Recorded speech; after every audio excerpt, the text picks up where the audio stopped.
अल्हम्दुलिल्लाहि रब्बिल आलमीन वलाकिबातु लिलमुत्तकीन वस्सलातु वस्सलामु अला सय्यिदिल अंबिया वल मुरसलीन अम्मा बादु फ़ौज़ु बिल्लाहि मिनश शैतानिर रजीम बिस्मिल्लाहिर रहमानिर रहीम। मेरे मुर्शिद पीर सैयद मासूम आलम शाह साहब ने मुझे इश्क जिंदाबाद की एक दास्तान सुनाई। मौलाना रूमी बाजार से गुजर रहे थे। मौलाना साहब के सामने करियाने की एक दुकान थी। एक दरमियानी उम्र की खातून दुकान पर खड़ी थी और दुकानदार व रफ्तगी के आलम में इस खातून को देख रहा था। वो जिस चीज़ की तरफ इशारा करती, दुकानदार हाथ से उस बोरी से वो चीज़ निकालने लगता और उस वक्त तक वो चीज़ थैले में डालता जाता जब तक खातून की उंगली किसी दूसरी बोरी की तरफ नहीं जाती। दुकानदार दूसरी बोरी से भी अंधाधुंध चीज़ निकाल कर थैले में डालने लगता। ये अजीब मंजर था। दुकानदार व रफ्तगी के साथ गाहक को देख रहा था और गाहक उंगली के इशारे से दुकानदार को पूरी दुकान में घुमा रहा था और इस दुकानदार अलादीन के जिन की तरह चुपचाप उसके हुक्म पर अमल कर रहा था। खातून आखिर में लंबी सांस ली और दुकानदार को हुक्म दिया, चलो बस करो, आज की खरीदारी मुकम्मल हो गई। दुकानदार ने छोटी छोटी थैलियां जो थीं उनका मुंह बंद किया और वो थैली एक बड़ी बोरी में डाली। बोरी कंधे पर रखी और खातून से बोला, चलो जुबैदा, मैं सामान तुम्हारे घर छोड़ आता हूँ। खातून ने नखुवत से गर्दन हिलाई और पूछा, कितना हिसाब हुआ? दुकानदार ने जवाब दिया, जुबैदा, इश्क में हिसाब नहीं होता। खातून ने गुस्से से उसकी तरफ देखा, वापस मुड़ी और घर की तरफ चल पड़ी। दुकानदार भी उसके पीछे बोरी उठाकर चुपचाप चल पड़ा। मौलाना साहब ये मंजर देख रहे थे। दुकानदार खातून के साथ चला गया और मौलाना दुकान के थड़े पर बैठ गए। शागिर्द गली में खड़े हो गए। दुकानदार थोड़ी देर बाद वापस आ गया।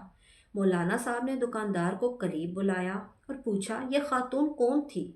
दुकानदार ने अदब से हाथ चूमे और बोला, जनाब, ये फलां अमीर ख़ानदान की नौकरानी थी।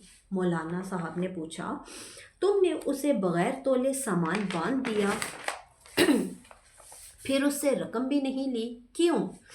दुकानदार ने अर्ज़ किया, मौलाना साहब, मैं उसका आशिक हूँ और इंसान जब किसी के इश्क में मुब्तला होता है तो फिर उससे हिसाब नहीं कर सकता।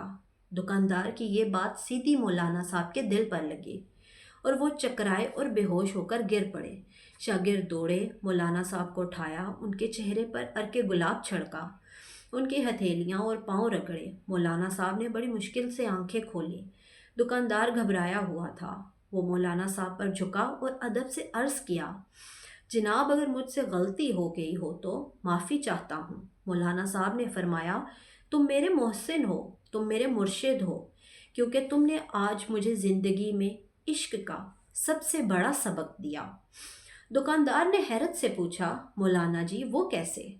मौलाना साहब ने फरमाया, मैंने तुमसे जाना, तुम एक औरत के इश्क में मुब्तला होकर हिसाब से बेगाने हो, जबकि मैं अल्लाह की तस्बीह भी गिन गिन कर करता हूँ, नफल भी गिन कर पढ़ता हूँ और कुरान मजीद की तलावत भी और राग भी गिन कर करता हूँ, लेकिन इसके बावजूद अल्लाह ताला से इश्क का दावा करता हूँ।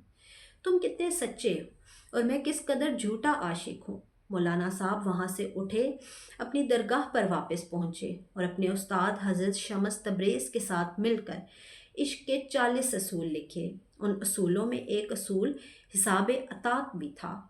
ये मौलाना साहब मौलाना रोम थे और ये पूरी ज़िंदगी अपने शागिर्दों को बताते रहे कि अल्लाह ताला ने हमें बेशुमार नेमतें दी हैं जिनका कोई हिसाब नहीं। चुनाचा तुम भी उसका शुक्र अदा करते हुए हिसाब ना किया करो।